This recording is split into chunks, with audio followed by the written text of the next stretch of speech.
ओम श्री गणेशाय नमः। जय श्री मन्नारायण, जय आदिशक्ति माता। दोस्तों, आज हमारे साथ श्रवण करेंगे आमल की एकादशी व्रत कथा, जो कि रंग भरनी एकादशी व्रत के नाम से भी जाना जाता है।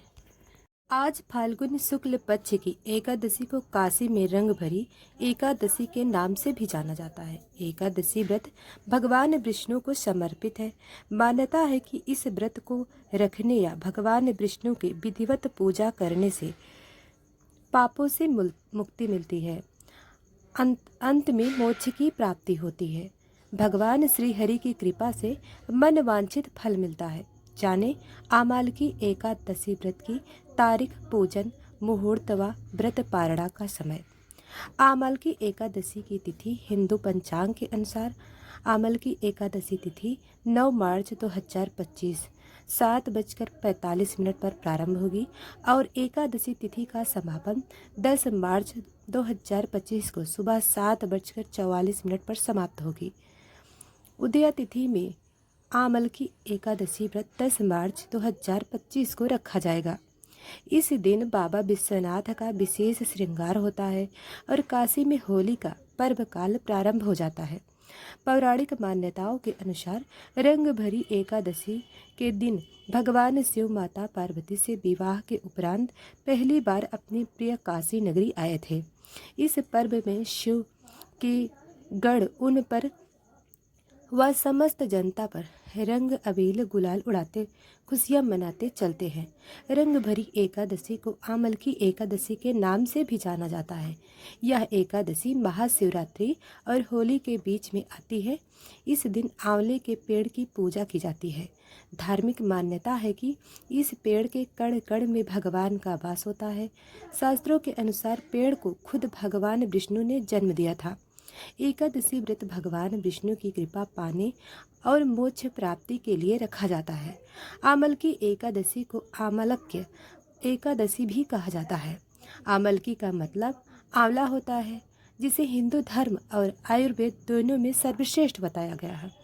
पद्म पुराण के अनुसार आंवले का वृक्ष भगवान विष्णु को अत्यंत प्रिय होता है। आंवले के वृक्ष में श्री हरि एवं लक्ष्मी जी का निवास होता है। आंवले के वृक्ष में भगवान विष्णु का वास होने की वजह से उसी के नीचे भगवान का पूजन किया जाता है। यही आंवल की एकादशी कहलाती है। इस दिन आंवले का उपटन, आंवले के जल से स्नान करना, पूजन, आंवले का भोजन और आंवले का दान करना चाहिए। आमल की यानी आंवला के को शास्त्रों में उसी प्रकार श्रेष्ठ स्थान प्राप्त है जैसा नदियों में गंगा को प्राप्त है और देवों में भगवान विष्णु को विष्णु जी ने जब सृष्टि की रचना के लिए ब्रह्मा को जन्म दिया, उसी समय उन्होंने आंवले के वृक्ष को जन्म दिया। आंवले को भगवान विष्णु ने आदि वृक्ष के रूप में प्रतिष्ठित किया है। इसके हर अंग में ईश्वर की स्थान माना गया है। भगवान विष्णु ने कहा है, जो प्राणी स्वर्ग और मोक्ष प्राप्ति की कामना कर रखते हैं, उनके लिए फाल्गुन शुक्ल पक्ष में जो पुष्प नक्षत्र में एकादशी आती है, उस एकादशी का व्रत अत्यंत श्रेष्ठ है। इस एकादशी को आमल की एकादशी के नाम से जाना जाता है। इस एकादशी को ही रंग भरनी एकादशी कहते हैं। आमल की एकादशी व्रत विधि स्नान करके भगवान की प्रतिमा के समक्ष हाथ में तिल, कुश मुद्रा और जल लेकर संकल्प करें कि मैं भगवान विष्णु की प्रसन्नता एवं मोक्ष की कामना से आमल की एकादशी व्रत रखता हूँ। मेरा यह व्रत सफलतापूर्वक पूरा हो, इसके लिए श्री हरि मुझे अपनी शरण में रखें। संकल्प के पश्चात शेषावजार सहित भगवान की पूजा करें। भगवान की पूजा के पश्चात पूजन सामग्री लेकर आंवले के वृक्ष की पूजा करें। सबसे पहले वृक्ष के चारों ओर की भूमि को साफ करें और उसे गाय के गोबर से पवित्र करें और पेड़ की जड़ में एक वेदी बनाकर उस पर कलश स्थापित करें। इस कलश में देवी देवताओं, तीर्थों एवं सागरों को आमंत्रित करें। कलश में सुगंधी और पंचरत्न रखें। इसके ऊपर पंच पल्लव रखें, फिर दीप जलाकर रखें। कलश कंठ में श्रीकंठ चंदन का लेप करें और वस्त्र पहनाएं। अंत में कलश के ऊपर श्री विष्णु जी के छठे अवतार परशुराम की मूर्ति स्थापित करें और विधिवत रूप से परशुराम जी की पूजा करें। रात्रि में भगवत कथा व भजन कीर्तन करते हुए प्रभु का स्मरण करें। द्वादशी के दिन प्रातः भोजन को करवाकर दक्षिणा दे। साथ ही परशुराम की मूर्ति सहित कलश ब्राह्मण को भेंट करें। इन क्रियाओं के पश्चात पारायण करके अन्न जल ग्रहण करें। अब आइए सुनते हैं आमल की एकादशी व्रत कथा। 8,000 ऋषियों को संबोधित करते हुए सूत जी ने कहा, हे प्रियो, प्राचीन काल की बात है। महान राजा मानधाता ने वशिष्ठ जी से पूछा, वशिष्ठ जी, यदि आप मुझ पर प्रसन्न हैं तो ऐसे व्रत का विधान बताने की कृपा करें जिससे मेरा कल्याण हो। महर्षि वशिष्ठ जी ने कहा, हे राजन, सब व्रत से उत्तम और अंत में मोक्ष देने वाला अमल की एकादशी व्रत है। राजा मानधाता ने कहा, हे ऋषि के श्रेष्ठ, इस आमल की एकादशी के व्रत की उत्पत्ति कैसे हुई? इस व्रत के करने से क्या विधान है? हे वेदों के ज्ञाता, कृपा कर यह वृतांत मुझे विस्तार पूर्वक बताएं। महर्षि वशिष्ठ ने कहा, हे राजन, मैं तुम्हारे समक्ष विस्तार से व्रत का वृतांत कहता हूँ। यह व्रत फाल्गुन मास के शुक्ल पक्ष में होता है। इस व्रत के फल के सभी पाप समूह नष्ट हो जाते हैं। इस व्रत का पुण्य 1,000 गोदान के फल के बराबर है। आमलकी की आंवले की महत्ता उसके गुणों के अतिरिक्त इस बात में भी है कि उसकी उत्पत्ति भगवान विष्णु के श्री मुख से हुई है। अब मैं आपको एक पौराणिक कथा सुनाती हूँ, ध्यान पूर्वक श्रवण करो। प्राचीन समय में एक वैदिक नामक एक नगर था। उस नगर में ब्राह्मण, वैश्य, क्षत्रिय, शूद्र चारों वर्ण के लोग प्रसन्नता पूर्वक रहते थे। नगर में सदैव वेद ध्वनि गूंजा करती थी। उस नगरी में कोई भी पाप, दुराचारी, नास्तिक आदि न था। उस नगर में चैत्रथ नामक चंद्रवंशी राजा राज्य करता था। वह उच्च कोटि का विद्वान तथा धार्मिक प्रवृत्ति का व्यक्ति था। उसके राज्य में कोई भी गरीब नहीं था और ना कंजूस। उस राज्य के सभी लोग विष्णु भक्त थे। वहाँ के छोटे बड़े सभी निवासी प्रत्येक एकादशी का उपवास करते थे। एक बार फाल्गुन माह के शुक्ल पक्ष की आमलकी नामक एकादशी आई। उस दिन राजा और प्रत्येक प्रजाजन, वृद्ध से बालक तक ने आनंद पूर्वक उस एकादशी को उपवास किया। राजा अपनी प्रजा के साथ मंदिर में आकर कलश स्थापित करके तथा धूप दीप नैवेद्य पंचरत्न छत्र आदि से धात्री का पूजन करने लगा। वे धात्री की इस प्रकार स्तुति करने लगे, हे धात्री, आप ब्रह्मा स्वरूपा हो, आप ब्रह्मा जी द्वारा उत्पन्न हो और सभी पापों को नष्ट करने वाली हो। आपको नमस्कार है, आप मेरा अर्घ्य स्वीकार करो। आप श्री राम सम्मानित है। मैं आपसे प्रार्थना करती हूँ, मेरे सभी पापों का हरण करो। उस मंदिर में रात को सभी ने जागरण किया। रात के समय उस जगह एक बहेलिया आया। वह महापापी तथा दुराचारी था। अपने कुटुंब का पालन वह जीव हिंसा करके करता था। वह भूख प्यास से अत्यंत व्याकुल था। कुष्ठ भोजन पाने की इच्छा से वह मंदिर के एक कोने में बैठ गया। उस जगह बैठकर वह भगवान विष्णु की कथा तथा एकादशी महात्म सुनने लगा। इस प्रकार उस बहेलिये ने सारी रात अन्य लोगों के साथ जागरण कर व्यतीत की। प्रातःकाल उन सभी लोग अपने अपने निवास पर चले गए। इसी प्रकार वह बहेलिया भी अपने घर चला गया और वहां जाकर भोजन किया। कुछ समय बीतने के पश्चात उस बहेलिये की मृत्यु हो गई। उसने जीव हिंसा की थी। इस कारण हालांकि वह घोर नरक का भागी था, परंतु वह उस दिन आमल की एकादशी व्रत तथा जागरण के प्रभाव से उसने राजा विदुरथ के यहाँ जन्म लिया। उसका नाम वसुरथ रखा गया। बड़ा होने पर वह चतुरंगिणी सेना सहित तथा धन धान्य से युक्त होकर 10 सहस्त्र ग्रामों का संचालन करने लगा। वह तेज में सूर्य के समान, कांत में चंद्रमा के समान, वीरता में भगवान विष्णु के समान तथा क्षमा में पृथ्वी के समान था। वह अत्यंत धार्मिक, सत्यवादी, कर्मवीर और विष्णु भक्त था। वह प्रजा का समान भाव से पालन करता था। दान देना उसका नित्य कर्म था। एक बार राजा वसुरथ शिकार खेलने के लिए गया। देवयोग से वन में वह रास्ता भटक गया और दिशा का ज्ञान न होने के कारण उसी वन में एक वृक्ष के नीचे सो गया। कुछ समय पश्चात पहाड़ी डाकू वहां आए और राजा को अकेला देखकर मारो मारो चिल्लाते हुए राजा वसुरथ की ओर दौड़े। वह डाकू कहने लगे कि इस दुष्ट राजा ने हमारे माता पिता पुत्र आदि समस्त संबंधियों को मारा है तथा देश से निकाल दिया। अब हमें इसे मारकर अपने अपमान का बदला लेना चाहिए।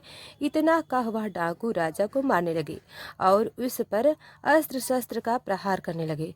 उन डाकुओं के अस्त्र शस्त्र राजा के शरीर पर लगते ही नष्ट हो जाते और राजा को पुष्पों के समान प्रतीत होते। कुछ देर बाद प्रभु इच्छा से उन डाकुओं के अस्त्र शस्त्र उन्हीं पर आग प्रहार करने लगे, जिससे वे सभी मूर्छित हो गए। उसी समय राजा के शरीर से एक दिव्य देवी प्रकट हुई। वह देवी अत्यंत सुंदर थी तथा सुंदर वस्त्रों तथा आभूषणों से अलंकृत थी। उसकी भ्रुकुटी टेढ़ी थी। उसकी आंखों से क्रोध की भीषण लपटें निकल रही थी। उस समय वह काल के समान प्रतीत हो रही थी। उसने देखते ही देखते उन सभी डाकुओं का समूल नाश कर दिया। नींद से जागने पर राजा ने उनके अनेक डाकुओं को मृत देखा। वह सोचने लगा, किसने इन्हें मारा? इस वन में कौन मेरा हितैषी रहता है? राजा बसुरत ऐसा विचार कर ही रहा था कि तभी आकाशवाणी हुई, हे राजन, इस संसार में भगवान विष्णु के अतिरिक्त तेरी रक्षा कौन कर सकता है? इस आकाशवाणी को सुनकर राजा भगवान विष्णु को स्मरण कर उन्हें प्रणाम किया। फिर अपने नगर को वापस आ गया और सुखपूर्वक राज्य करने लगा। महर्षि वशिष्ठ ने कहा, हे राजन, यह सब आमल की एकादशी व्रत का प्रभाव था। जो मनुष्य एक भी आमल की एकादशी व्रत करता है वह प्रत्येक कार्य में सफल होता है और अंत में वैकुंठ धाम पाता है। भगवान श्री हरि की भक्ति हमारे सभी कष्टों को हरती है। यह मनुष्य की ही नहीं अपितु देवताओं की भी रक्षा में भी पूर्णतः समर्थ है। इसी शक्ति बल से भगवान विष्णु ने मधुकैटम्ब नाम के राक्षसों का संहार किया था। इसी शक्ति से उत्पन्न एकादशी बनकर मुर नामक असुर का वध करके देवताओं के कष्ट हर कर उन्हें सुखी किया था। दोस्तों, अब आइए सुनते हैं एकादशी माता की 11 व्रत कथा।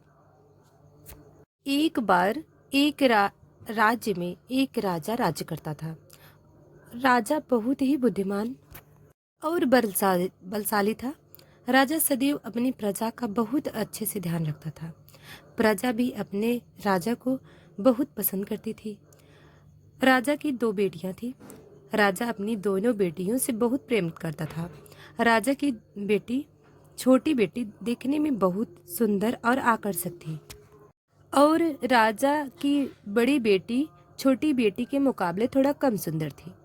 राजा की छोटी बेटी 11 माता की पूजा किया करती थी और सभी लोग राजा की छोटी बेटी से बहुत प्रेम करते थे और बहुत प्रशंसा किया करते थे। राजा भी अपनी छोटी बेटी से बड़ी बेटी से अधिक प्रेम करता था, जिस कारण वह बड़ी बेटी को अपनी छोटी बहन से बहुत नफरत होने लगी थी। राजा की दोनों बेटियां जब बड़ी हो गई तब एक पड़ोस राज्य में रहने वाला राजकुमार राजा की बड़ी बेटी के लिए रिश्ता लेकर आया। लेकिन जैसे ही उस राजकुमार की नज़र राजा की छोटी बेटी पर पड़ी तो वह राजकुमार राजा की छोटी बेटी पर आकर्षित हो गया और उससे पहली नज़र में प्रेम कर बैठा। उस राजकुमार ने राजा की बड़ी बेटी के साथ विवाह करने से मना कर दिया और उसने राजा से कहा कि मैं आपकी छोटी बेटी से विवाह करना चाहता हूँ। जिसके बाद राजा की बड़ी बेटी वह देखकर अपनी छोटी बहन से बहुत क्रोधित हो गई और राजा की बड़ी बेटी ने अपनी छोटी बहन को अपना सबसे बड़ा दुश्मन मान लिया। राजा की बड़ी बेटी ने अपनी छोटी बहन से बदला लेने का निर्णय लिया। जिसके लिए उसने अपनी छोटी बहन को जान से मारने का प्लान बनाया। राजा की बड़ी बेटी ने अपनी छोटी बहन को मारने के लिए सबसे पहले एक लड्डू में जहर मिलाकर अपनी छोटी बहन को दे दिया और उसको लड्डू खाने के लिए कहा, लेकिन लड्डू खाने के बाद भी छोटी बहन को कुछ नहीं हुआ। बड़ी बहन यह देखकर बहुत आश्चर्यचकित हो गई, लेकिन बड़ी बहन ने हार नहीं मानी और उसने जब रात में छोटी बहन को अपने कमरे में सो रही थी तब एक मटके में सांप रखकर उसे कमरे में छोड़ दिया, लेकिन सांप भी छोटी बहन का कुछ नहीं कर पाया। जिसके बाद बड़ी बहन ने अपनी छोटी बहन से कहा कि चलो हम लोग कुएं में से पानी भर लाते हैं, जिसके लिए वह अपनी छोटी बहन को पानी भरने के बहाने कुएं के पास ले गई और उसने अपनी छोटी बहन को कुएं में धक्का दे दिया। लेकिन छोटी बहन को तब भी कुछ नहीं हुआ, क्योंकि हर बार ग्यारस माता उसकी रक्षा कर रही थी और उधर बड़ी बहन अपने सारे प्रयासों के बाद असफल हो रही थी, जिससे वह बहुत क्रोधित होती जा रही थी। फिर उसने अपनी छोटी बहन के पास जाकर उससे खुद ही पूछा कि मेरी छोटी बहन, तुमको पता है भगवान ने सबकी मृत्यु एक निश्चित समय पर लिखी हुई है और कैसे तुम्हारी मृत्यु होगी, क्या यह तुम जानती हो? तब छोटी बहन ने अपनी बड़ी बहन को बताया कि हाँ, मैं तो जानती हूँ मेरी मृत्यु कैसे होगी। छोटी बहन ने यह सुनकर बड़ी बहन मन ही मन बहुत प्रसन्न होने लगी और उसने अपनी छोटी बहन से कहा कि तुम मुझे अपनी मृत्यु का राज बताओ। छोटी बहन ने अपनी बड़ी बहन से कहा, मेरी मृत्यु तो एक तोते में है। जो तोते के गले में एक हार है उससे मेरी मृत्यु होगी। जब तक कोई भी व्यक्ति तोते को मारकर वह हार अपने गले में पहनेगा तो मैं मूर्छित हो जाऊंगी और जैसे ही उस हार को अपने गले में उतारेगा तो मैं वापस जीवित हो जाऊंगी। अपनी छोटी बहन की मृत्यु का राज जानकर बड़ी बहन बहुत खुश हो गई और उसने अपनी छोटी बहन को मारने के लिए उसके पालतू तोते को ढूंढना शुरू कर दिया और छोटी बहन को इस बात का आभास हो गया कि कोई उसकी जान लेना चाहता है, जिसके लिए वह अपने पिताजी के पास गई और उसने अपने पिताजी से कहा कि पिताजी, मेरी मृत्यु के बाद आप मुझे जलाइएगा मत, बल्कि आप मुझे अपनी पुरानी वाली हवेली में एक पलंग पर लिटाकर छोड़ दीजिएगा। अपनी छोटी लड़की की यह बात सुनकर राजा बहुत आश्चर्यचकित हो गए। राजा ने अपनी छोटी बेटी से पूछा, बेटी तुम यह क्या कह रही हो? तब राजा की छोटी बेटी ने बताया, पिताजी किसी समय के लिए रुका नहीं है, क्या हो जाए किसी को पता नहीं है। और फिर राजा ने अपनी छोटी बेटी से कहा कि तुम ऐसी बात क्यों कर रही हो? 2-3 दिन में तो तुम्हारा विवाह है। लेकिन छोटी बेटी ने अपने पिताजी को ऐसा करने पर मजबूर कर दिया और उनसे वचन ले लिया। राजा ने भी अपनी छोटी बेटी की बात स्वीकार कर ली और 2-3 दिनों के बाद जब शादी का समय आया तब राजकुमार बारात लेकर राजा के घर आया और राजकुमार और राजा की छोटी बेटी का विवाह शुरू हो गया। जैसे ही राजा की छोटी बेटी राजकुमार के साथ फेरे लेने शुरू करती है तो उसकी बड़ी बहन अपनी छोटी बहन के कमरे में जाकर उसके तोते को पकड़ लेती है और उसको जान से मार देती है। तोते के गले में जो हार था उसको अपने गले में धारण कर लेती है। जैसे ही बड़ी बहन उस हार को अपने गले में धारण करती है तो उधर छोटी बहन 3.5 ही फेरे में 3 ही फेरे ले पाती है और वहीं पर बेहोश होकर गिर जाती है। जिसके बाद राजा ने बड़े बड़े दर्द हकीमों को बुलवाया और अपनी छोटी बेटी का इलाज करने के लिए कहा। राजा की बात सुनकर वैद्य ने छोटी बेटी को जब चेक किया तो राजा को बताया कि आपकी छोटी बेटी ना तो जीवित है और ना मरी हुई है। यह मैं ऐसा पहली बार देख रहा हूँ।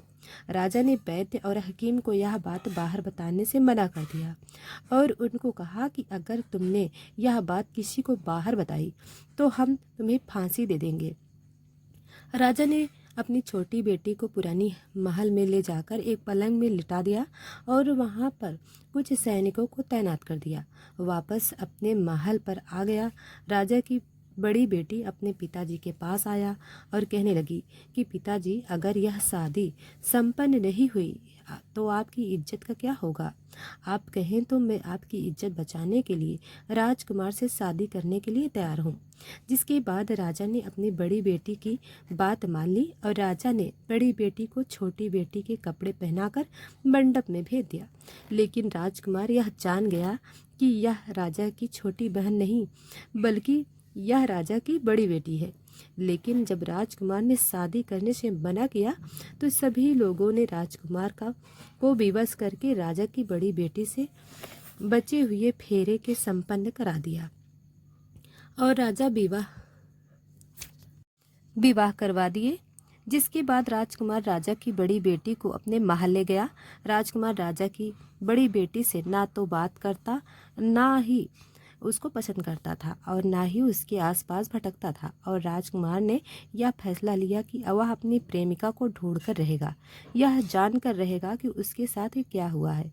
एक दिन राजकुमार अपने घोड़े पर सवार होकर राजा के पुराने महल के पास गया, जहाँ पर उसने कुछ सैनिकों को देखा। महल के पास पहुंचकर राजकुमार ने जब महल को ध्यान से देखा तो वह समझ गया कि यह तो हमारे ससुर जी का महल है। तब राजकुमार ने सैनिकों से पूछा, तुम लोग यहाँ क्या कर रहे हो? इस महल के अंदर उस पलंग में कौन लेटा है? जिसके बाद सैनिकों ने बताया कि यहाँ पर राजा की छोटी बेटी लेटी है। यह सुनकर राजकुमार बहुत प्रसन्न हो गया और वह तुरंत अपनी प्रेमिका के पास पहुँच गया और उसकी सेवा करने लगा। जैसे ही रात हुई तो राजा की छोटी बेटी उठकर खड़ी हो गई। राजकुमार यह देखकर बहुत खुश हो गया और उसने अपनी प्रेमिका से पूछा कि तुम यहाँ क्या कर रही हो? तुम मेरे साथ मेरे घर चलो। राजा की छोटी बेटी ने राजकुमार को सारी बातें बता दी कि मेरी जान एक तोते में बसी थी और मैंने यह बात सिर्फ अपनी बड़ी बहन को बताया था और मुझे पता है कि उसने ही मुझे मारने का प्रयास किया है। उसके बाद एक हार है जिसको वह सुबह पहन लेती है और रात को उतार देती है। जब तक वह हार पहने रहती है तब तक मैं मूर्छित रहती हूँ और जैसे ही वह हार उतार देती है तो मैं जीवित हो जाती हूँ। और जब तक मेरी बड़ी बहन के पास वह हार है तब तक मैं ऐसे ही जीवित और मूर्छित होती रहूँगी। अगर मेरी बड़ी बहन के पास जो हार वह मेरे हाथ में लग जाए तो मैं हमेशा के लिए जीवित हो जाऊंगी। राजकुमार की यह बात सुनकर राजा की छोटी बेटी के पास रहने का निर्णय ले लिया और उसने अपने बचे हुए सारे फेरे उस पलंग से लेटी राजकुमारी की छोटी बेटी के साथ ले लिया और अपना विवाह पूर्ण कर लिया और वहीं पर ही रहने लगा। देखते ही देखते कुछ समय में राजा की छोटी बेटी और राजकुमार की पत्नी पेट से हो गई। एक दिन राजकुमार को किसी काम से बाहर जाना पड़ा। तब छोटी बहन के पेट में बहुत तेज दर्द होने लगा। जिसके बाद उसने 11 माता का आवाहन किया। जिसके बाद वहाँ पर 11 माता प्रकट हुईं और उन्होंने अपने भक्तों के दर्द को दूर किया और एक पुत्र की प्राप्ति करवाई। और वहीं पर अचानक से राजकुमार भी आ गया। राजकुमार ने 11 माता को देखा तो आश्चर्यचकित हो गया और उसने तुरंत माता को प्रणाम किया। और 11 माता ने राजकुमार से कहा कि जब तुम्हारा 5 वर्ष का पुत्र हो जाएगा तो तुम अपनी पत्नी को हार आकर इसके गले में डाल देना। और देखते ही देखते राजकुमार और राजा के छोटे बेटे का पुत्र 5 वर्ष का हो गया। तो राजकुमार अपने बेटे से कहता है कि बेटा, मैं कुछ काम के लिए बाहर जा रहा हूँ, तुम अपनी माता का ध्यान रखना। और वहाँ से चला जाता है। राजा को बाहर निकलता देख बड़ी बहन के सैनिक देख लेते हैं और बड़ी बहन को जाकर सारी बातें बता देते हैं। जिसके बाद बड़ी बहन अपनी छोटी बहन के पुत्र को वहाँ से उठवा लेती है और उसको मरवा देती है। छोटी बेटी के पुत्र के 2 टुकड़े करवा देती है। पहला टुकड़ा चक्की के पास छुपा देती है और दूसरा टुकड़ा अपनी पलंग के नीचे रख लेती है। अब 11 माता भिखारी का रूप लेकर आती हैं। एक भिखारी का रूप रखकर बड़ी बहन के पास चली जाती हैं। जिसके बाद वहाँ पर भिक्षा मांगने लगती हैं। बड़ी बहन अपने नौकरों से कहती है कि जाकर भिक्षा दे दो। जैसे ही नौकर ग्यारस माता को भिक्षा देने के लिए आते हैं तो माता उन्हें मना कर देती है और कहती है कि मैं तुम्हारी महारानी से ही भिक्षा लूँगी। जिसके बाद बड़ी बहन स्वयं भी भिक्षा देने के लिए माता के पास आती है। तब माता एक बिल्ली का रूप लेकर उसके कमरे में चली जाती हैं और वहाँ पर छोटी बेटी के पुत्र कोई दो टुकड़े को आपस में जोड़ देती हैं और उसे जीवित कर देती हैं। उसे वहाँ से ले जाती हैं। राजकुमार अपने बेटे को देखकर अपनी पत्नी के पास जाता है और उसे कहता है कि तुम इसका ध्यान रखना। अगर तुम इस बच्चे का अच्छे से ध्यान नहीं रखोगी तो मैं तुमसे बात नहीं करूँगा। एक दिन राजकुमार अपने बच्चे से कहता है कि तुम मम्मी से उनके गले का हार मांग लो। जिसके बाद राजकुमार का लड़का अपनी मम्मी के पास जाता है और कहता है कि मम्मी मुझे तुम्हारा हार चाहिए जो तुमने गले में पहन रखा है। यह बात सुनकर पहले तो बड़ी बहन बहुत क्रोधित होती है, पर उसको यह याद आता है कि राजकुमार ने कहा था कि अगर मैं इस बच्चे को ध्यान अच्छे से नहीं रखूंगी तो वह मुझसे बात नहीं करेंगे। जिसके कारण वह हार उस बच्चे को दे देती है और वह तुरंत हार को ले जाकर अपने पिताजी को दे देता है। और तभी राजकुमार अपने बेटे को लेकर वहाँ से जाने लगता है और अपनी पत्नी से कहता है कि तुम हमारे लिए खाना बनाकर रखना, मैं शाम को आकर तुम्हारे साथ खाऊंगा। और वह अपने बेटे को ले जाकर वहाँ से चला जाता है। जिसके बाद वह राजा के पास जाता है और उनको सारी बातें बता देता है। राजा अपनी बड़ी बेटी की यह करतूत सुनकर बहुत क्रोधित होते हैं और राजकुमार को छोटी बेटी के साथ रहने का आदेश देते हैं। तो बोलिए ग्यारस माता की जय। तो दोस्तों वीडियो को अभी तक लाइक सब्सक्राइब नहीं किया है तो अभी कर लें। कमेंट में जय माता दी जरूर लिखें। धन्यवाद।